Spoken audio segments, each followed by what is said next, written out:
All right.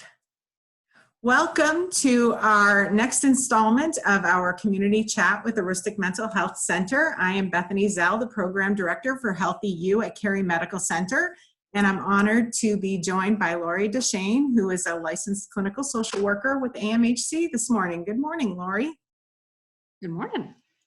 So we are going to be talking a little bit about some of the impacts that COVID-19 has had on our community, and we're doing this in honor of National Mental Health Awareness Month this whole month, and I feel like this is the perfect time for this campaign to be going because I feel like we're kind of a couple months into this pandemic and people are really needing some mental health supports. I think even people who don't normally struggle, I feel at this point are kind of getting a little tired and realizing like this is not healthy for me to be impacted this way. So your expertise is in more of the child adolescent arena, or you have a passion for that area specifically. So yes. Has this ongoing pandemic really impacted that child and adolescent mental health community as it's been developing? What have you been seeing? Right. Well, when we think about it, our whole world has changed in the context that we knew.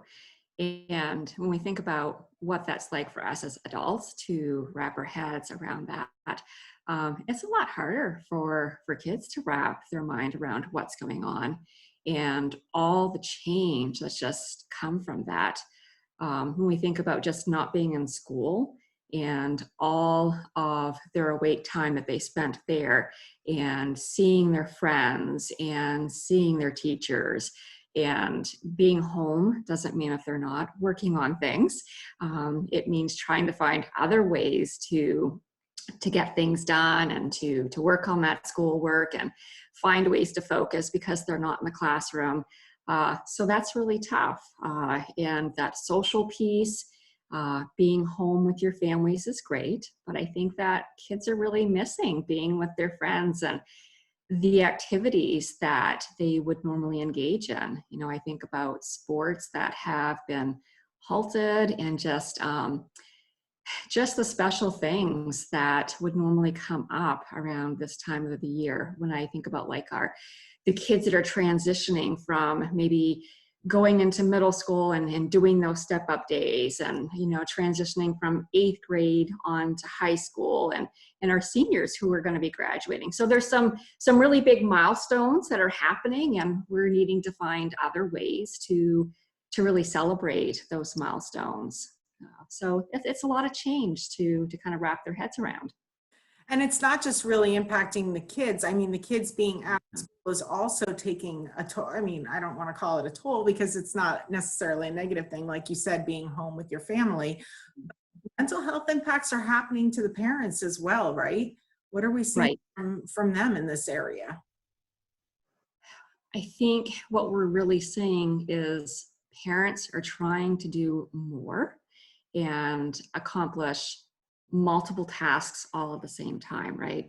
We have kids that are home from school and, you know, they're connecting with teachers in the ways that they can. But parents are also stepping up to kind of make sure that they're attending, you know, classes online as they can. If, you know, their child is struggling, how they can help them with whether it be math or English and the things that they might be writing. So they're stepping in to help their kids with that educational piece that maybe they've not had to do before. And they're probably also working from home as well. So that might be finding a really creative way to kind of balance what your day schedule looks like.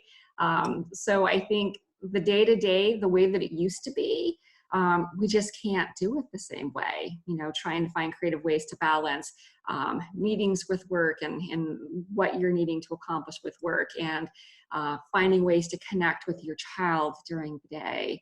And I think because there's so much to balance, it leaves parents feeling a little guilty if they're shortchanging any particular area, right? And so I feel like there's some guilt. There's a lot of guilt too. We're told like, don't let your kids be on the screen, you know, limit the screen time because it's not for them developmentally, and then on the screen to access their coursework and their friends, and we're trying to find these unique ways for them to interact with their friends. And so then there's the fine line, like how much screen time is too much, and does messaging on Messenger Kids with your friends count as negative impact screen time? So yeah, I feel, as a parent, I feel a lot of guilt. Like, am I balancing things correctly? Am I hurting my kid? What is happening? And it's a balancing act. And you're right, we've been kind of ingrained to limit what that time is on media and on devices. But right now, we're really being asked to use that very technology to connect where we can't connect. And I think about families that, they're hunkering down, and they have been in their home, and maybe that means not visiting grandparents who they've had a really strong connection with, and for all the right reasons, we're really focused on keeping everybody safe. But that might mean Messenger and FaceTiming are the only ways that we can connect with family members and with friends. So there definitely is balancing around finding ways for them to do that, but also making sure that kids are safe with technology too, right? Because that's always been an area to focus on, making sure that kids are making good choices on their media and finding ways to still connect to make sure that those safety precautions are always in place.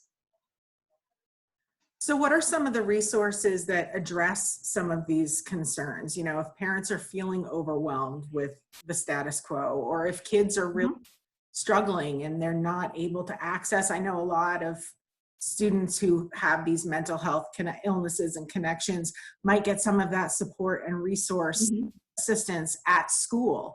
So how is that translating to home, and how can people get access to these resources if they need them and they're not able to get them through this virtual way? So I think that agencies are really trying to continue to provide as many services as they can. But it's meant that we've needed to do things a little bit differently, right? When we look at like the continuum of where services lie, and look at like outpatient services, we've really been asked to try to meet with people in a telehealth forum as much as possible. And that's really because it reduces the amount of flow that's in and out of the office.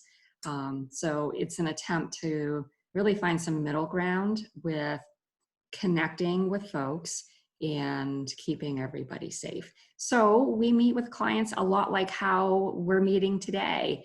And that may seem like that would be challenging, getting to know somebody in this way. I do find that kids, especially teenagers, I think because they've grown up with this technology, it's a bit easier for them to get there. And Zoom has some really great features where you can do things like screen share, and you can still do some activities that you might still do in the office. So a great way to connect, to talk with somebody about what might be going on. We still provide telemedicine in this way as well. We do have some services that are being provided in the office as needed, or in like our specialty sites. Like we have a children's crisis unit. And when things are just at that level where we're worried about safety, and maybe somebody needs a little bit more than what outpatient might provide, we have children that are going to the crisis unit, and they have staff there that are awake 24 hours and available to them. So they're just making sure that they're taking all the safety precautions that they can, and making sure that things are clean and disinfected. And we have staff wearing masks to keep everybody safe.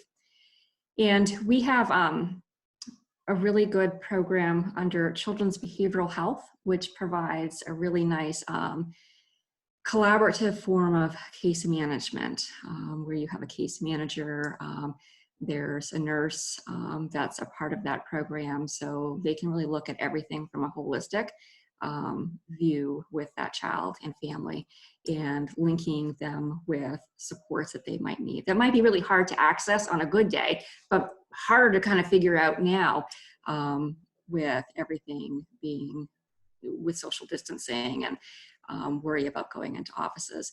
So all of our services with children's behavioral health homes and med management and outpatient services, we have our access center that really kind of gathers all that information and then sets folks up with intakes with providers, you know, close to where they live.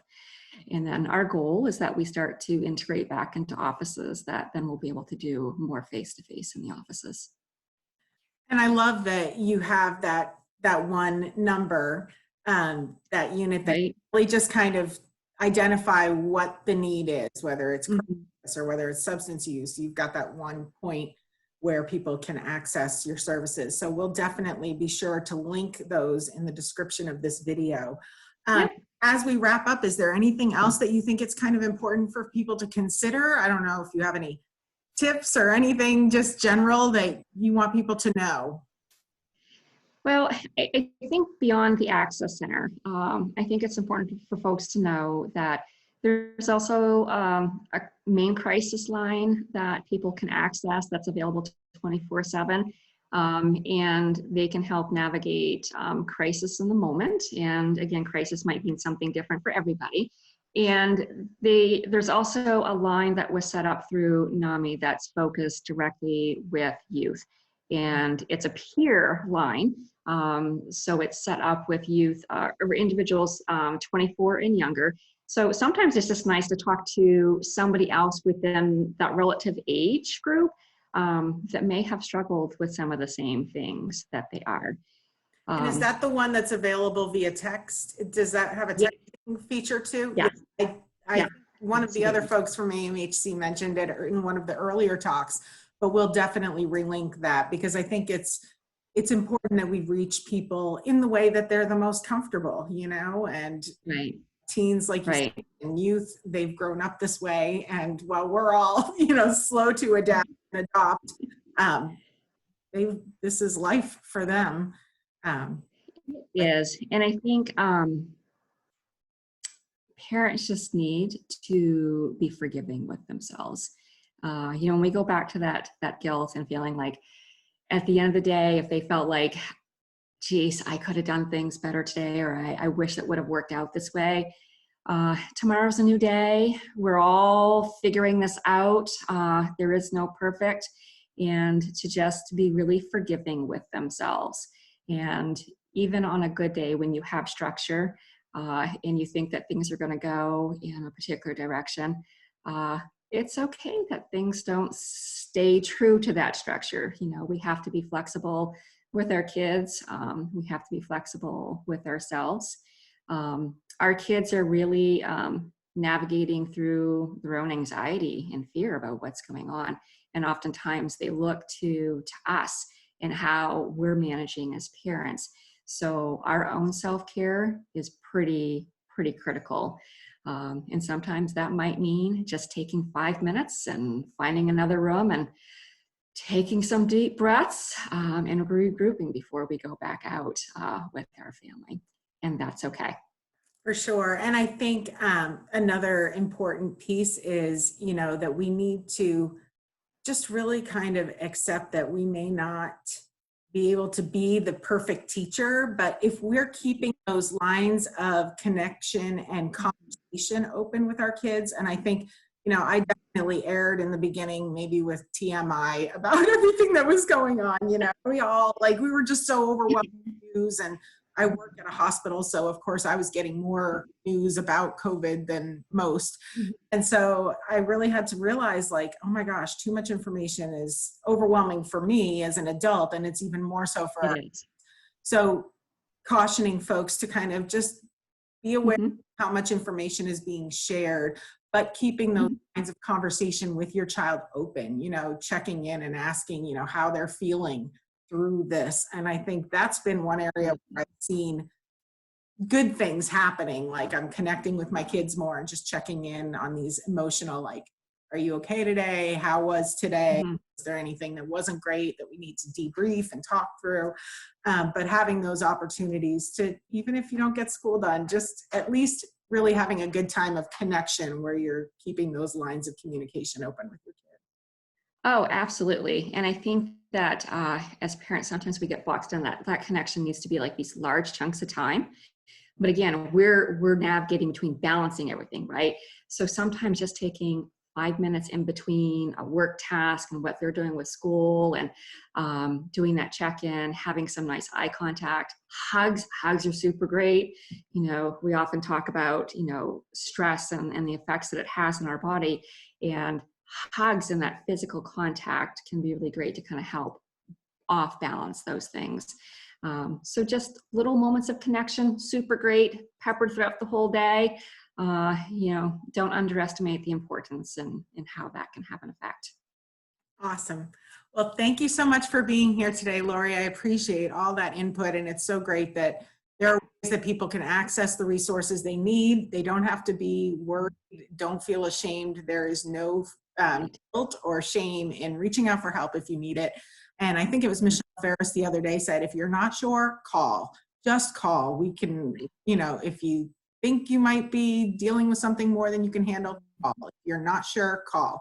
We'll help walk through and navigate, you know, the best course of action. And even just Absolutely.